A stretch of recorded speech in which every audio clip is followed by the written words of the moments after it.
Hey everyone, Richard here with Wing It Flight Sim, and in this video we're going to show you how to start up Flight Factor's Airbus A350 from cold and dark, and it's coming up right after the intro.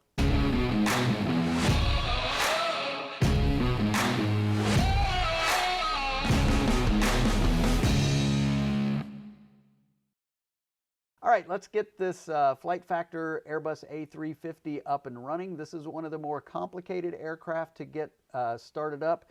And in the next video, or in a later video, we are going to run a full checklist from startup to parking at the gate. And we have the checklist here, and that's what I'm going to use to start this thing up today. But this video is just for a startup from cold and dark. And in the video that we do the full checklist, we will put a link in that video so you can download it if you want. So let's get started. On the overhead panel, the first thing you're going to want to do is turn on your battery 1, emergency battery 1, battery 2, and emergency battery 2. Next, on the electrical panel, ELMU, PAX, galley, commercial 1 and 2. And then we're going to go down to the APU and start the APU master switch, and then the APU start, and then the center console panel. Lock the door, turn on our floodlight, our footlight, all of our cockpit lights, check the parking brake, and set our COM1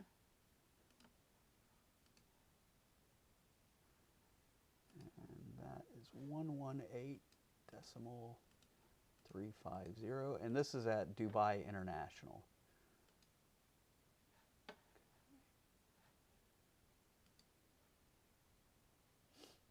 Now to get the COM to work, it's a little complicated too. So you have to hit the call button, then you have to hit the VHF1 switch, and then you have to turn the volume up on it. So it's really a three-step process to get your COM1 to work. Okay, and then we'll turn on the PA system and turn that up. And we turn that on because the Flight Factor Airbus A350 actually has cabin announcements, and we'll go through the Flight Factor A350 in detail in a later video. But it does actually have cabin announcements, so it makes it even cooler. Next is master caution and the aircraft loading configuration, and this is where you do pretty much everything for ground service, the airplane, the cabin announcements, has the user's guide in here, but we're going to show you that later. For now, we're going to skip this. We're not going to set up the aircraft. So we go back up to the overhead panel, and we're going to get the electric generators on, the bus tie, and then next turn on the vent cooling and the hydraulics, ground hydraulics and the hydraulic systems. And then next, cabin. So the wireless, the cabin SATCOM, the landing camera, the DER, the IPEC, and the MOBCOM and the PAR 4. And then the aiders, we're going to set those all to nav.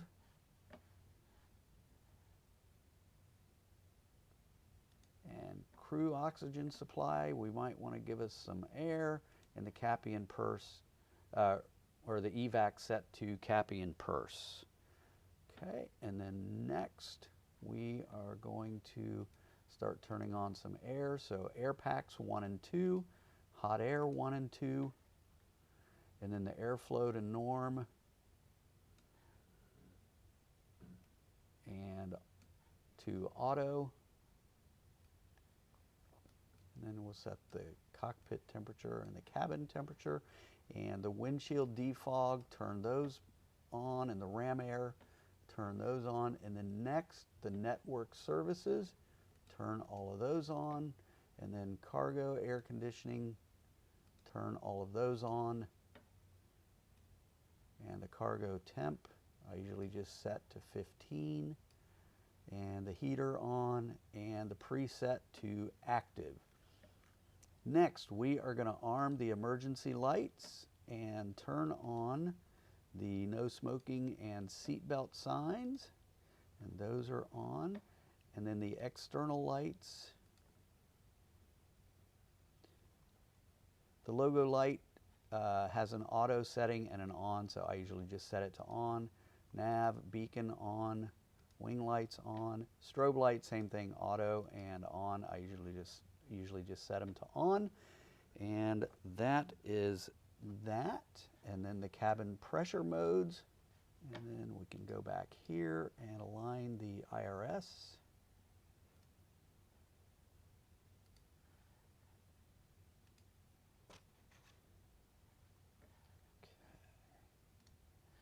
And then go to the MFD. And as we do this, these warning lights are just going to go off. Now in the OIS, you're going to have to get some ground power. So we'll turn the ground power on. Actually, this just pulls the ground power truck. And here you can see there's the ground power trucks right there, and they pop up. And then we go back up here and turn those on. So now we have ground power, and now we have our MFD. We can go ahead and open that and go to serve, and turn on the XPDR, the TCAS to TA and RA, and then your weather modes, you're just going to turn all of these on. Your TAWs, your terrain avoidance warning system, turn all of those on. Status switches, system 1 on, system 2 on both of these. All right, and then the next thing we're going to do is we're going to go back up to the overhead panel. And let's go ahead and get rid of the ground power. And then we are going to turn on the APU generator, the APU bleed, and your APU master is on, and now the start is available. Now to start the engines, we're going to go down to the center console panel, and engine start set to ignition start, and start engine 1, or engine 2. And engine 2 is spooling up. Go back down to the center console panel and start engine 1. And engine 1 is spooling up. And that is how you start up the Flight Factor Airbus A350 from cold and dark. It's a rather complicated process, and I skipped a bunch of steps to actually set up the flight plan and everything, because this was just to show you how to get this aircraft up and running from cold and dark. So actually, a couple more steps you want to do. Now that the engine is started, we are going to turn on the engine bleeds, and then turn off the APU. So turn off the APU generator, APU bleed, and the master switch. Now you should have no faults, other than I forgot to turn on the brake fan and the anti-skid. And now you can check and see there's no faults, and you are ready to go. In the next video, we're going to go through this checklist step by step, and from pre-flight all the way to securing the aircraft. So, and again, we'll make this checklist available for download.